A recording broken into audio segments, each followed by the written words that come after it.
Ustadz yang paling terkenal di Republik ini, Ustadz siapa lagi kalau bukan Ustadz Abdul Somad. Assalamualaikum Ustadz. Waalaikumsalam warahmatullahi wabarakatuh.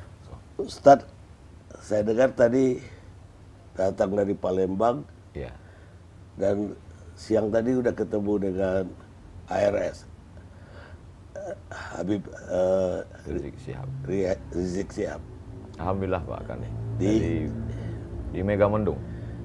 Jadi sepertinya Ustadz ke Jakarta kali ini memang karena ARS datang ke Jakarta atau pulang kampung. Sisi memang kebahagiaan saya. Karena selama ini setiap saya ceramah kemana-mana, jamaah bertanya, kapan Habib Rizik pulang? Oh gitu. Mereka menganggap seolah-olah saya tahu semua yang terjadi dengan Habib Rizik. Dan kebetulan memang ada jadwal beberapa hari ini, jadi bersanding dengan itu kebetulan dan saya datang ke Megamendung. Sejauh mana hubungan Ustadz sebenarnya dengan Habib Rizik Syihab? Kalau dilihat dari segala aspek justru lebih banyak perbedaan Pak Karni. Usia misalnya saya 77, beliau 65. Ya, saya lahir 77, beliau 65, lebih kurang 12 tahun perbedaan panjang. Saya di Mesir, beliau di Imam Muhammad Ibnu Saud di Riyadh. Mesir ini lebih terbuka, sedangkan Riyadh ini satu mazhab saja. Iya. Kemudian pula dari segi nasab, saya orang biasa, beliau Habib, keturunan Nabi Muhammad SAW. Tapi kemudian ketika ada beberapa hal yang ada titik persamaan. Ketika saya senang sekali dengan gerakan amar ma'ruf nahi mungkar. Selama ini saya melihat ada orang yang amar ma'rufnya semangat, ngajak berzikir, ngajak sholawat, ngajak memakmurkan masjid. Tapi ketika mungkar, melihat perbuatan maksiat itu diam. Karena memang amar ma'ruf nahi mungkar ini kan terkait dengan kepentingan orang banyak. Sehingga kalau itu kita sentuh, kalau ke istilah orang Melayu, kalau periuk belanga orang tersentuh dia mengamuk. Iyalah. Nah, jadi saya simpati dari awal. Sebelum saya ketemu beliau, sebelum hiruk pikuk Pilkada Jakarta 2017. Jadi soal keberanian maksud Ustadz. Keberaniannya itu bagi saya sesuatu yang menantang, saya senang. Apa fenomena dengan dia balik sekarang ini setelah sekian lama mengungsi lah ke Saudi Arabia? Kalau sekarang itu kan kita lihat Pak Karni, beberapa FB sahabat-sahabat kita itu kan dihilangkan berita terkait semua yang menulis HRS, Imam Besar, Habib Rizik Syihab itu kan langsung hilang. Kemudian yang posting-posting Instagram juga hilang. Saya masih ingat itu ketika kami umroh Januari 2018 di Makkah. Ketika itu saya ada waktu itu Ustadz Dery Sulaiman. Ustadz Dery Sulaiman mau tes streaming. Sudah dikasih tahu sama yang lain, tes aja, nanti 5 menit pasti down. Dia tes betul. Aku tes, dia bilang. Begitu 5 menit langsung down. Jadi apa sebenarnya kesalahan makhluk hamba Allah yang satu ini? Berapa triliun negeri ini sudah dirugikannya? Apa BUMN yang pernah dia jual? Jadi bagi saya itu sesuatu, sehingga sampai-sampai menyebut namanya pun, menulis namanya pun. Tapi yang namanya manusia ini kan semakin ditekan, semakin diintimidasi, semakin justru pergolakan semakin. Untuk umat Islam sendiri, bagaimana Ustadz melihat Habib Rizik? Umat Islam ini kita mengajarkan di sekolah-sekolah dari mulai MDA sampai ke Universitas Islam, kita mengajarkan tentang integritas, tentang kejujuran, tentang keadilan, tentang bagaimana bersikap terhadap penguasa. Tapi kemudian santri-santri itu dalam tanda kutip bisa melihat hipokrit. Tidak sesuai dengan yang dibaca di kitab kuning, tidak sesuai dengan yang dia dengar dalam ceramah, dalam kenyataan. Maka dia menggantungkan satu harapan, sosok yang dia rindukan. Dan itu terjawab pada diri Habib Rizik Syihab. Jadi sebab itu kalau ada orang bertanya, apa rahasia di balik manusia bisa menyambut beliau sedemikian ramai? Ada yang mengatakan 3 juta di airport itu. Apa di balik itu semua? Kalau bagi saya simpel saja. Orang sedang mencari sosok. Kemana dia menggantung harapan? Ketika dia lihat sosok itu, hatinya sudah terpaut. Kalau sudah cinta, apapun dia lakukan. Dengan mata kepala saya sendiri, Pak Karni, saya melihat ibu-ibu menggendong anak berhenti di tengah jalan karena lelah berjalan kaki tadi. Karena untuk menuju lokasi markas dakwah pesantren Habib Rizik di Megamendung itu, jalannya berkelok, mendaki, jalan tanah, melewati dan mobil tidak masuk. Mereka jalan kaki. Apa yang mereka cari? Tidak ada pembagian sembako. Tidak ada makanan, tidak apa. Maka mungkin mereka pun tidak melihat Habib Rizik. Tapi mereka merasakan kepuasan batin. Simbol gitu. Simbol. Ikon. Sebagaimana cintanya anak muda kepada penyanyi R&B atau K-pop. Begitu juga lah umat yang haus, rindu. Satu sisi mereka melihat dia sebagai ulama. Satu sisi mereka melihat dia sebagai pejuang keadilan. Satu sisi mereka melihat dia sebagai orang tertindas, teraniaya. Tapi ada satu sisi lagi juga mereka melihat dia sebagai keturunan Rasulullah SAW. Ustadz sendiri saya lihat mulai dilirik oleh politik ini. Yang penggagas, salah satu penggagas Partai Masubi baru, Ya. Ribon Masubi, udah mengumumkan Ustadz akan jadi Dewan Surah. Jadi apa ya Ustadz mulai tertarik untuk ikut dalam politik? Saya, Pak Karni, dalam 30 malam bulan Ramadan itu, ada satu malam saya khususkan kajian politik Islam. Kemudian kalau saya memberi kuliah umum di mahasiswa, selalu saya pesankan kalian mesti ambil peran di politik. Kalau tidak, politik kita akan diambil orang lain. Kemudian kalau saya ceramah di mana-mana, walaupun itu tablik akbar di stadion, di tanah lapang, sebenarnya substansi isi yang saya sampaikan itu hanya 3 poin saja. Pertama, islahut tarbiyah, perbaikan pendidikan. Masukkan anak ke TK Quran, SD Quran, SMP Quran, SMA Quran. Setelah itu terserah dia mau kuliah di mana. Yang penting basicnya Islam, Quran. Yang kedua, islahul iktisad, perbaikan ekonomi.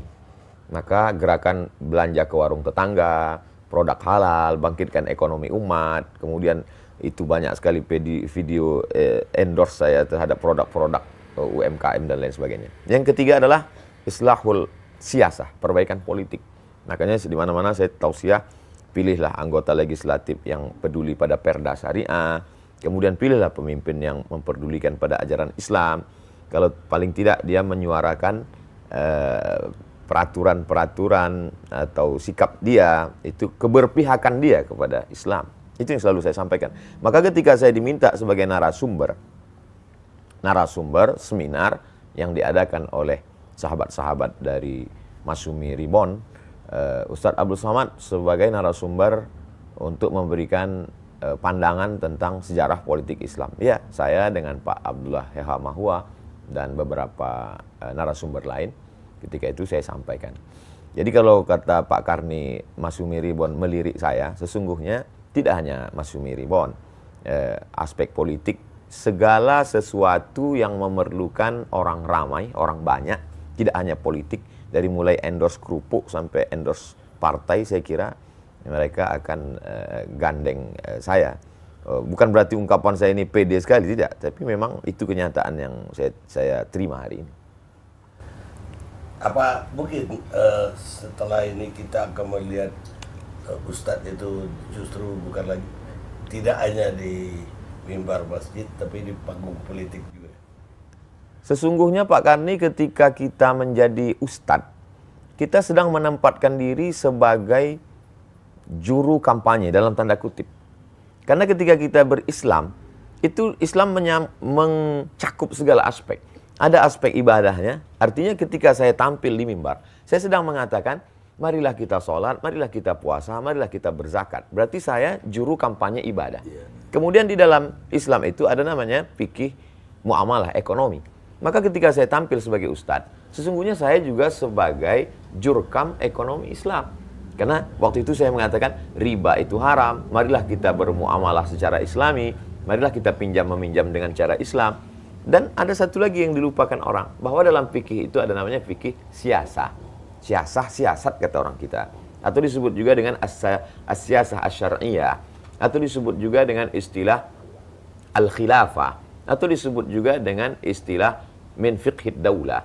Terserah mau pakai istilah manapun, tapi sebenarnya Islam mengatur aspek politik. Seorang ulama besar dari kalangan mazhab Syafi'i bernama Imam Al-Mawardi, meninggal tahun 450 Hijrah, menulis suatu kitab khusus berjudul Al-Ahkam As-Sultaniyah, hukum hakam kesultanan, politik Islam. Jadi ketika saya sebagai seorang ustadz, saat itu sebenarnya secara tersirat saya sedang mengatakan, hai umat, marilah menuju politik Islam. Karena Islam itu kafah secara aspek, dari mulai ibadahnya, muamalah ekonominya, sampai kepada politiknya. Hanya saja ada sahabat-sahabat saya yang sesama LC, sesama ustadz yang langsung cenderung langsung masuk ke dalam partai, menjadi anggota legislatif, ada di DPD, ada di anggota Dewan Kabupaten, Kota, Provinsi, DPR RI, ada bahkan yang langsung jadi kepala daerah. Tapi saya tidak. Saya hanya menjelaskan kepada umat, ini loh politik Islam.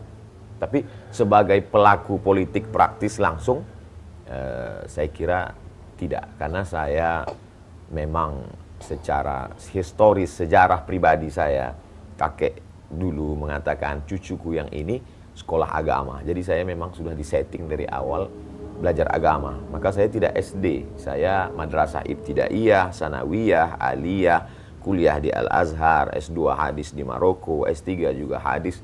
Lalu kemudian saya menjelaskan ajaran Islam. Jadi insya Allah saya tetap pada pendidikan dan dakwah, Pak Karni. Kalau ya seperti waktu ditawarin jadi wakil presiden pemilu yang lalu, Ya. kan Ustadz mengatakan Ustadz mau jadi berdakwah aja, Dakwah. mau jadi Ustadz aja, tidak mau jadi wakil presiden atau orang praktisi politik lah. Politik. Apa itu tetap? Insya Allah Pak Karni. Jadi saya mensupport kawan-kawan, sahabat-sahabat saya, bagi-bagi tugas. Ada yang jadi penjaga gawang, yang mengajarkan kitab kuning di pondok-pondok itu mereka tidak pernah tampil ke depan. Menurut saya ini adalah penjaga gawang. Lalu kemudian ada yang menjadi back, ini yang menjadi anggota legislatif, ini mereka adalah backnya. Mereka membackup ini ajaran Islam di parlemen. Lalu kemudian ada yang menjadi striker, penyerang di depan, yang langsung tampil di depan mempengaruhi umat. Jadi saya tidak ingin kita saling salah menyalahkan. Saya tidak mengatakan, Pak Kiai, Tuan Guru, Ustadz, kalian kok cuman di tiang gawang aja, maju ke depan. Dan mereka juga tidak menyalahkan saya. Ya Abdul Somad, kenapa kamu terbang ke sana kemari, jaga ini tiang gawang? Enggak, kita bagi-bagi tugas. Jadi gak akan duduk di partai Pak Subi itu kesimpulannya? Saya akan mensupport sahabat-sahabat. Dari atas, dari bawah. Dari bawah saya akan menyadarkan umat tentang pentingnya politik Islam. Karena sekarang banyak umat ini sudah putus asa dia dengan politik Islam ini, Pak Karni. Saking banyaknya politik Islam ditambah lagi dengan pelaku-pelaku politik Islam itu sendiri. Lalu kemudian al-Islam mahjubun bil muslimin. Ajaran Islam itu terhijab, terdinding, tertutup oleh perilaku umat itu sendiri. Saya ingin menjelaskan, ini loh Islam. Ini perbuatan umat Islam. Jangan karena kamu sholat di masjid sendalmu hilang lalu kau salahkan satu masjid. Bedakan perilaku umat Islam dengan politik Islam. Politik Islam itu bersih. Karena kalau politik ini kita tinggalkan, maka habislah suara kita. Kita akan menjadi mayoritas, tapi dalam perundang-undangan kita akan menjadi minoritas. Karena keputusan kita diambil oleh orang lain. Akan diambil oleh komunis, akan diambil oleh sekuler, akan diambil oleh liberal. Maka umat Islam mesti berperan di sana. Di bawah ini disadarkan supaya mereka memilih, jangan sampai mereka tidak memberikan perannya, karena kita tinggal di negara demokrasi. Kemudian di atas, saya selalu sampaikan bahwa adik-adik, ketika saya melepas calon mahasiswa yang akan berangkat ke Al-Azhar, Kairo, Mesir, ke Timur Tengah, saya jelaskan itu, kalian nanti pulang, kalian punya bakat masing-masing. Ada yang akan menjadi businessman, entrepreneur, ada yang akan membangun pondok pesantren, tapi ada di antara kalian yang akan menjadi politisi, politik praktis, langsung dia menjadi anggota DPD, DPR RI, kepala daerah dan lain sebagainya. Ya, tapi kalau lihat perhatian Ustadz terhadap embrio lah, baru kan Mas Ubi belum jadi partai yang resmi. Ya. Kayaknya lebih agak istimewa soal Mas Ubi ini. Karena partai-partai Islam lain selama ini nggak kelihatan ada pendekatan atau keakraban Ustadz. Ya. Padahal banyak sekali, ada PAN, ada PKB, P3, ada apa namanya, PKS. Kalau Pak Karni ingat ketika kita pemilu tahun 2018-19, ketika itu ada video saya sedang makan sate, lalu ada yang bertanya ke saya, Ustadz Somad, kami ini sedang bingung memilih partai. Lalu saya jawab di situ, video 1 menit, pendek saja. Ya, pilihlah yang memperjuangkan yang jelas di parlemen, diantaranya tentang peraturan undang-undang haram khamar. Saya katakan, waktu itu saya sebut partainya PKS dengan PAN. Beberapa partai yang menjadi gerbongnya suara umat Islam komplain ke saya. Kan partai yang isinya umat Islam bukan cuma yang religius, nasionalis, kami juga. Tapi menurut ijtihad saya, 2 itu yang saya sebut. Jadi artinya kalau saat itu saya sebutkan PKS, saya sebut PAN, hari ini saya bersama dengan orang-orang tua, sahabat-sahabat Masumi, karena ada sejarah masa lalu. Saya sebenarnya ingin menjelaskan, mereka bisa saja berbeda seragam, berbeda baju, karena saya berprasangka baik, husnuzon, kullu mujtahid musib. Semua yang berijtihad itu benar. Dia dapat 2 pahala. Satu sisi dia sudah berijtihad, ijtihad politik. Satu sisi dia dapat pahala karena ijtihadnya. Kalau dia benar, maka dia dapat 2. Andai dia keliru, tersalah, dia tetap dapat 1 karena dia sudah berusaha. Ya. Jadi saya mensupport gerakan itu.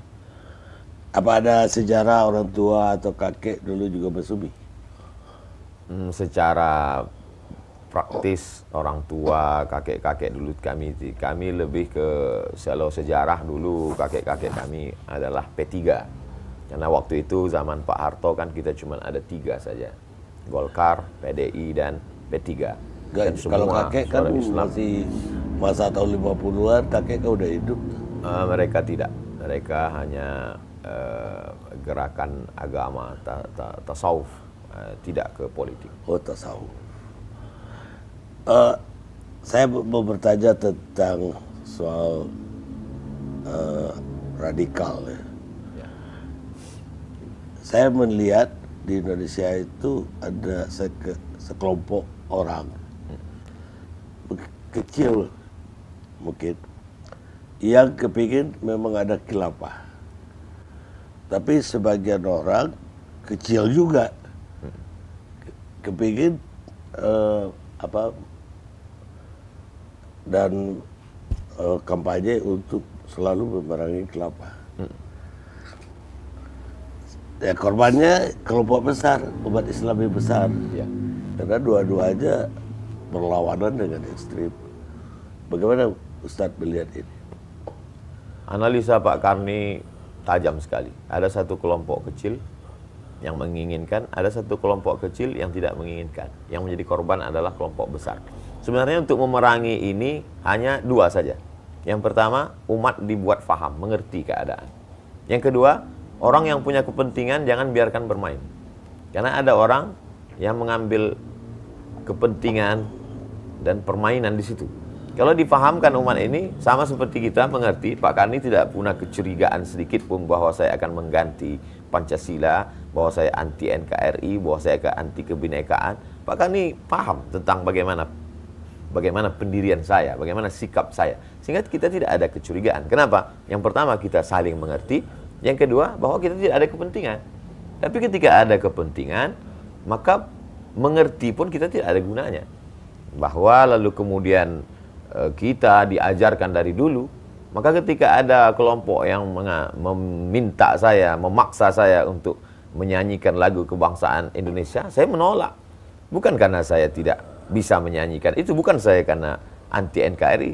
Saya dari kecil SD, sayalah yang mengerek bendera itu. Dan sayalah yang menyanyikan lagu itu. Dan ketika saya mau berangkat ke Mesir, maka kami 100 anak Indonesia yang lulus beasiswa Al-Azhar tidak akan berangkat ke Mesir kalau tidak lulus penataran P4. Tes ke Mesir itu 3. Tes bahasa Arab, tes hafalan Al-Quran, dan tes Pancasila dan Undang-Undang Dasar 45. Lalu kemudian setelah pulang, kamilah yang membawa bendera itu ke dalam hutan belantara 7 jam naik sampan untuk mengganti bendera yang lapuk dan mengajarkan anak-anak di kelas itu tentang Indonesia Raya. Ya, jadi kalau kita saling mengerti, maka insya Allah bualan-bualan isu-isu hoax itu tidak akan termakan oleh siapapun, sebagaimana kita bisa duduk bersama terlepas dari perbedaan pandangan politik. Ya, saya tahu bahwa banyak yang menuding Ustadz itu radikal, bahkan khilafah. Ya. Dan bahkan ketika kami wawancara Ustadz pun ada yang menuding, oh Anda udah jadi khilafah. Jangan-jangan Pak Karni sudah dituduh terinspirasi ikut khilafah. Iya, karena pernah wawancara dengan Ustadz. Labeling ini sangat mengerikan Pak Karni. Jadi kalau kita lihat sekarang, kalau ada orang tidak suka sesuatu, langsung dia berikan label anti NKRI, radikal, khilafah. Tiga ini seperti. Jadi kalau kita mundur ke belakang, kita bisa lihat bagaimana apa yang dialami oleh Haji Abdul Malik Karim Amrullah. Ketika pada rezim Orde Lama, zaman itu label yang paling sangat manis untuk menjatuhkan orang adalah dengan mengatakan dia akan menggulingkan kekuasaan, menjual negara Republik Indonesia ke Malaysia, lalu kemudian akan membunuh presiden dan lain sebagainya. Itu pernah dialami Buya Hamka. Lalu kemudian hari berganti, musim berubah, masuk Orde Baru, dan ketika itu muncul label baru yang disebut dengan komando jihad. Siapa saja, bahkan Buya Hamka kena label itu. Sampai Buya Hamka akhirnya melepas pecinya, dia bantingkan. Kalau ada komando jihad itu, maka akulah komando jihad itu, kata Buya Hamka. Jadi sejarah label ini saya kira perlu dituliskan dalam tulisan yang menarik atau buku sekalian tentang bagaimana label-label ini untuk menjatuhkan orang lain. Seperti perbuatan anak kecil dulu, kita waktu masih SD, kita tulis kertas, kita tempelkan di belakang orang. Kita sedang label. Itulah yang terjadi pada saya dan pada saudara-saudara saya dan sahabat saya. Kami amat sangat cinta pada negara kesatuan Republik Indonesia. Ya, karena itu saya ingin bertanya bagaimana tanggapan Ustadz ketika Ustadz itu mengalami banyak sekali, ada persekusi, Ya. ada ya kayak tadi dihadang, bahkan ada khotbahnya jadi dibatalkan, Ya. segala macam lah, bahkan tidak diterima di satu daerah. Ini apa tanggapan Ustadz terhadap ini semua? Saya mengalami sendiri Pak Karni, beberapa tempat itu bahwa ada sekelompok anak muda, tapi kemudian itu sebenarnya bukan suara masyarakat. Ambil contoh kasus Bali, itu bukan suara masyarakat Bali. Buktinya tablik akbar itu terjadi, terwujud, dan saya ceramah di dalam masjid, dan di situ ada Raja Bali hadir waktu itu. Sekarang kalau masih mau dicari di Google bisa, Abdul Somad Raja Bali, enter. Beliau duduk minum kopi bersama dengan saya, dan beliau yang duduk di situ. Padahal beliau Hindu. Beliau menjamin selama saya ada di sini, Ustaz Abdul Somad aman ceramah. Artinya dua tadi, pemahaman yang mesti dibenarkan, yang kedua mesti diluruskan, dibetulkan, yang kedua jangan ada kepentingan. Karena sekelompok orang ini bermain di bawah atas nama kepentingan. Kalau kita lepas dari ini, maka fitnah-fitnah ini akan hilang dan kita bisa jaga keberaneka-ragaman kebangsaan kita ke depan. Kita mesti bangun bangsa ini karena kita begitu amat sangat banyak suku, multi etnis, multi bahasa, multi agama. Kalau ini dipelihara konflik ini, kita na'udzubillah, ini fitnah besar. Jangan sampai ini terjadi pada umat dan bangsa ini. Iya, tapi sebaliknya juga dari kelompok Islam juga ada kecurigaan terhadap bangkitnya kembali komunis misalnya. Ya. Ustadz bagaimana melihat, memang ada gejala apa komunis ini akan bangkit? Saya kira mesti ada kejujuran Pak Karni. Jadi kejujuran bagaimana, kenapa orang yang mengibarkan bendera la ilaha illallah dilarang, ditangkap, dikriminalisasi. Lalu kenapa orang yang menulis buku Aku Bangga Sebagai Anak PKI dibiarkan? Jadi kalau ada kecurigaan umat, ini kan lalang kering. Lalang kering ini mesti disiram supaya apinya tidak menjalar kemana-mana. Jadi jangan sampai kita belah bambu, yang satu diinjak, yang satu dinaikkan. Kita harus bersikap adil. Maka dalam Islam diajarkan i'dilu, bersikap adillah kamu. Wa aqrabu littaqwa, adil itu lebih dekat kepada takwa. Jadi pemimpin yang ditaati itu pun dalam Islam sifatnya dua. Betul, atiullah wa atiur rasul wa ulil amri ta'ala kepada pemimpin. Tapi syarat pemimpin itu dua. Pertama, idza hakamtum bainan nas an tahkumu bil adli. Kalau menetapkan hukum dia adil. Lalu kemudian innallaha ya'murukum an tu'adul amanati ila ahliha, meletakkan amanah pada tempatnya dan dia bersikap adil. Jadi kalau umat ini mulai ada komplain, dia lihat ketidakadilan, maka bersikap adil, maka insya Allah isu-isu itu akan hilang dengan sendirinya, termasuklah isu komunis. Baik, Ustadz, ada satu hal lagi yang mungkin ini apa ya, apresiasi saya. Ustadz itu bagi saya menarik sekali ketika saya banyak melihat Ustadz tidak hanya berkhotbah di kota-kota besar, tidak hanya di masjid-masjid yang terkenal, tapi sampai ke kampung-kampung, bahkan saya lihat naik perahu segala, ke suku-suku terasing, ke dusun-dusun di berbagai penjuru. Nah, kemudian juga di TV, Ustadz betul-betul selektif sekali untuk tausiah di TV. Dan saya terima kasih sekali Ustadz, satu-satunya pilihan Ustadz aja TV One. Ini tujuan Ustadz bagaimana ini? Apa yang mendorong Ustadz begitu? Saya dulu cita-cita saya simpel saja Pak Karni. Saya pulang, saya ingin beli tanah yang di kampung itu tidak ada ustadznya. Lalu kemudian saya akan buat kolam ikan, tanam cabai, tanam bawang, tanam kangkung. Saya menjadi guru mengaji. Syukur-syukur rezeki berlebih, saya bisa buka pondok pesantren. Simpel saja dulu. Tapi kemudian almarhumah ibu saya mengatakan, kau kan S2, baguslah kau tinggal di ibu kota provinsi.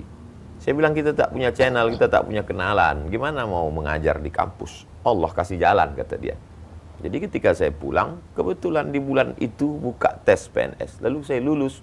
Saya kemudian memberikan tausiah, ceramah dari masjid-masjid ke surau. Lalu kemudian ditakdirkan Allah viral. Tapi saya tetap pada cita-cita pertama. Maka ada salah seorang sekda, sekretaris daerah yang seminar di Jepang. Sampai di Jepang dia ketemu dengan rektor Universitas Hasanuddin.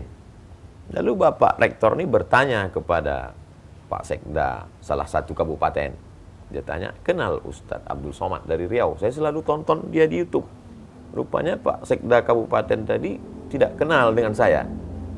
Tapi mau bilang tidak kenal malu, karena masa orang Makassar bisa kenal dia yang sekampung tidak kenal. Akhirnya saya diminta datang. Saya pun datang. Ustadz ceramah di ibu kota kabupaten ini. Saya katakan saya sudah ceramah 5 tahun bolak-balik sini. Bapak aja yang tak pernah datang. Tapi kalau Bapak mau suruh saya ceramah, kasih saya jadwal menelusuri sungai ini sampai ke suku Akit yang belum beragama. Saya akan isi 6 pengajian. Kajian subuh, kajian duha, kajian zuhur, kajian asar, kajian maghrib, kajian isya. Kasih saya seminggu. 6 hari, 6 kali 6, 36 titik. Mereka susun 36. Kepuasan saya ada berada di situ.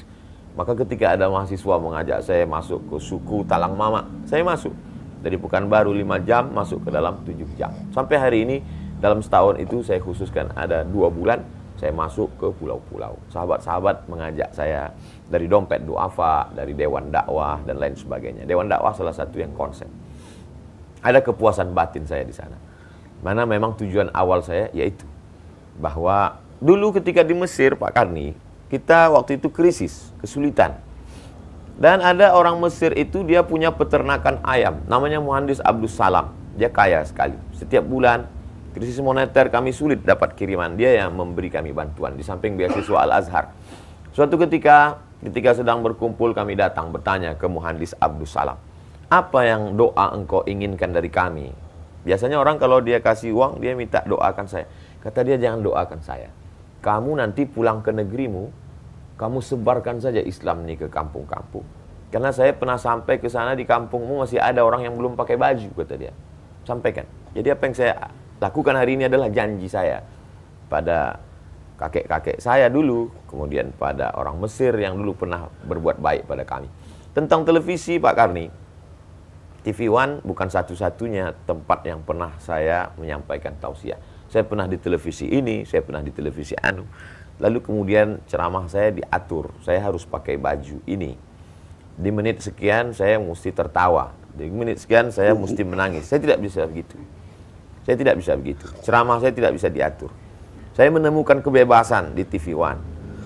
Kalau andai satu zaman, satu masa, satu bulan nanti TV One memperlakukan saya seperti itu, saya mesti diatur menangis di menit kemudian, saya tidak boleh bicara ini, mungkin saya akan keluar dari TV One dan saya lebih memilih ceramah di channel Pak Karni Ilyas.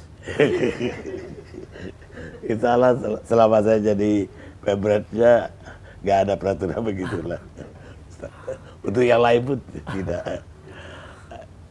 Tapi gini, Ustadz sendiri dari Aliyah, dari Madrasah Ibtidaiyah, Aliyah, sampai akhirnya sekolah ke beberapa negara. Ke Al-Azhar, ke Maroko, ke Sudan terakhir. Sudan. Ini beasiswa semua atau biaya dari mana?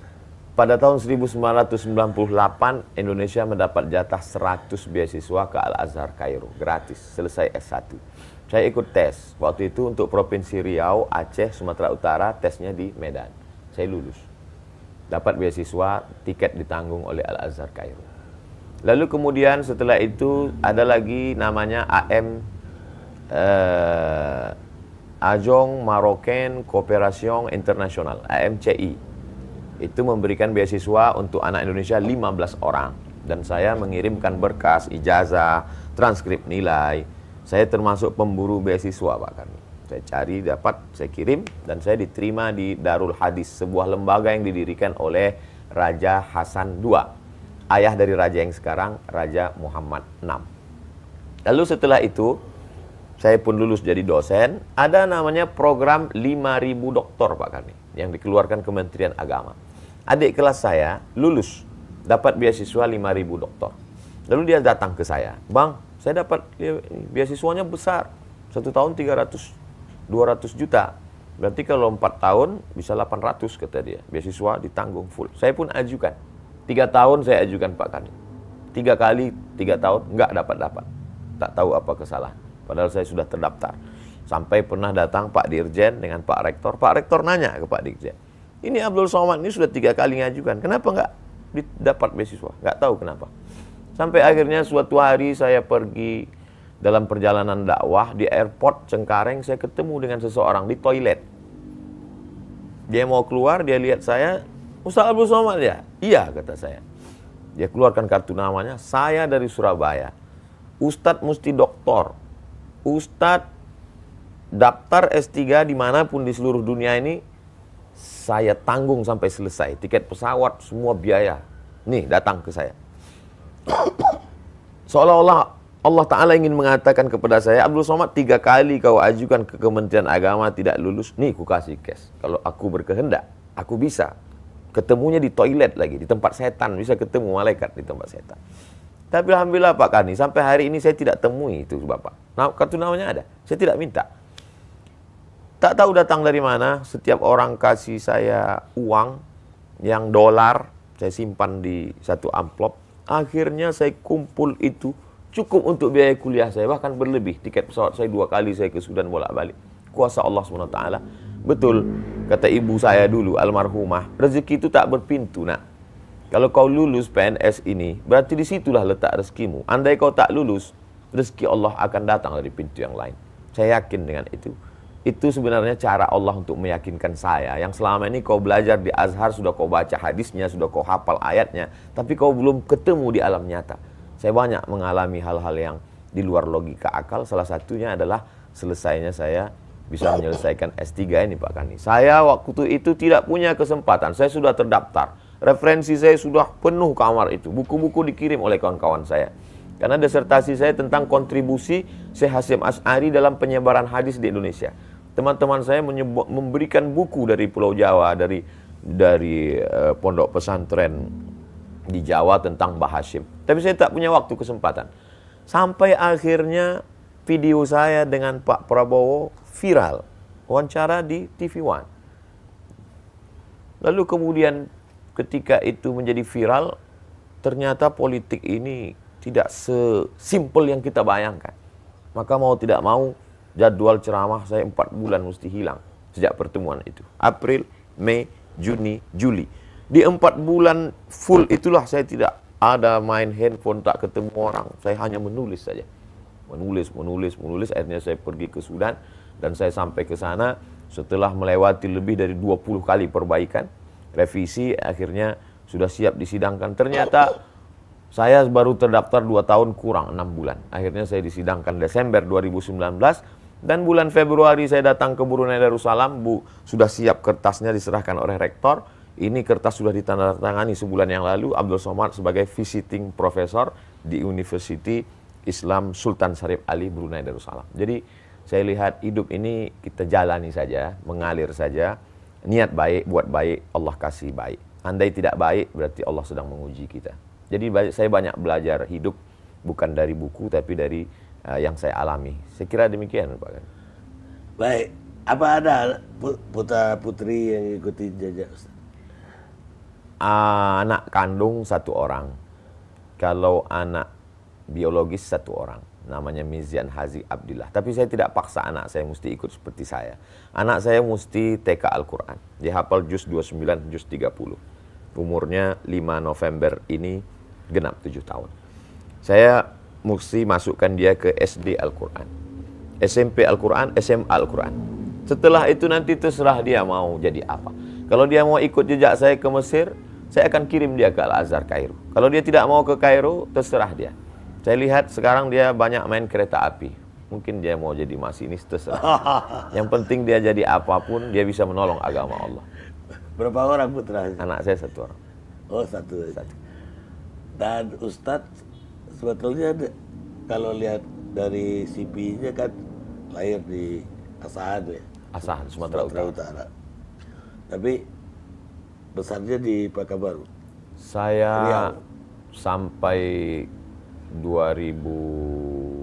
sampai 1900 saya kuliah sekolah di SD di Kisaran, ibu kota Kabupaten Asahan. Lalu setelah itu melanjutkan ke Madrasah Sanawiyah Muallimin Al-Jamiatul Wasliyah Jalan Sisinga Mangaraja Medan sampai 1995.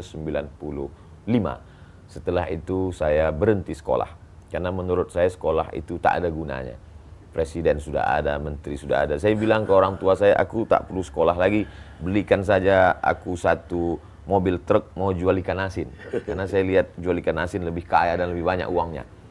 Tapi orang tua, ibu khususnya, memotivasi saya untuk terus sekolah. Akhirnya saya sekolah, ijazah terakhir saya di Nurul Falah Air Molek Indragiri Hulu. Itulah satu-satunya sekolah yang mau menerima saya. Sekolah itu amat sangat besar jasanya. Selalu saya sampaikan motivasi, jangan pernah menjudge orang. Walaupun anak itu bandel, nakal, boleh jadi dia punya harapan. Terimalah dia, seperti sekolah ini dulu mau menerima saya.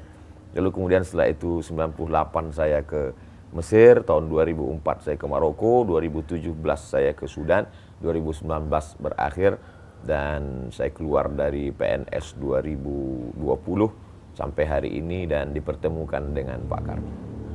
Baik, Ustadz, terima kasih banyak sudah mau meluangkan waktu untuk Karni Ilyas Club. Pemirsa, demikianlah bincang-bincang kita atau ngobrol kami berdua yang direkod oleh Karni Ilyas Club. Saksikan Karni. Sebelum Pak Karni tutup, ada sesuatu yang ingin saya berikan. Silakan. Mudah-mudahan setiap melihat ini Pak Karni jadi ingat saya dan mendoakan saya. Siap. Saya lahir 77, Pak Karni tahun 77 menikah dan punya anak 79. Jadi saya mungkin sebaya dengan anak Pak Karni. Saya mau pasangkan tulisan UAS Ustadz Abdul Somad. Terima kasih Ustadz. Barakallah. Mohon izin Pak Karni. Ya.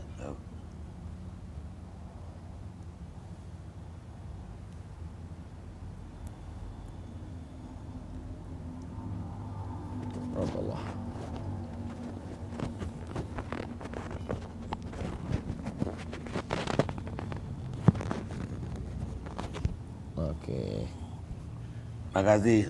Jazakumullah. Barakallah. Dan terima kasih udah meluangkan waktu. Baik, Pak Gani. Sampai jam berapa itu? Hampir jam 10. Hampir jam 10. Lebih dari, aduh ya. Gak apa-apa ya. Soalnya asik sih. Kalau dibiarin bisa sampai malam mah. Kalau bukan di YouTube.